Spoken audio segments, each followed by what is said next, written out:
Hello and welcome to Saucy Cat. My name is Connor and it's not a party without chips and something wonderful to dip them in. So get ready for a super easy to make salsa to get your party started. Let's dive in.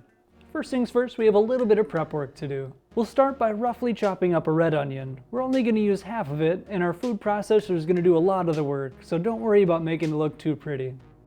Now for the heat. Slice up a couple of jalapeños and cut out the membranes. That being said, make sure to keep some of those seeds around. The seeds are what make it hot. I like my salsa on the medium side of heat, so I'm going to add about a half a pepper's worth of the seeds. And the last bit of prep, and the hardest part, opening a can of whole tomatoes. I'm using San Marzano tomatoes because they have a stronger tomato taste than your average tomato. Now go ahead and bust out a food processor and add in your ingredients and spice this up with a little lime juice, garlic, salt, and cumin. Blend that up to your desired chunkiness level and then put it in the fridge for at least 1 hour before serving. This little timeout will give the ingredients a little time to mingle and give you a more robust flavor. Now that the hour's up, let's grab some fresh chips that Zoe whipped up and plate this dish.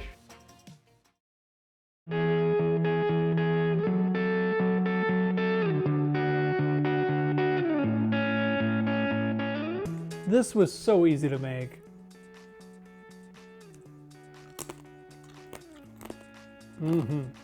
This is all the amazing flavors that you'd expect from a salsa, and with a little bit of heat, it is perfect.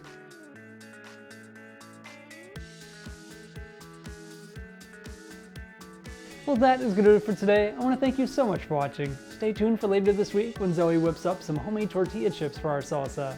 Like and subscribe for more, and we'll see you next time on Saucy Cat.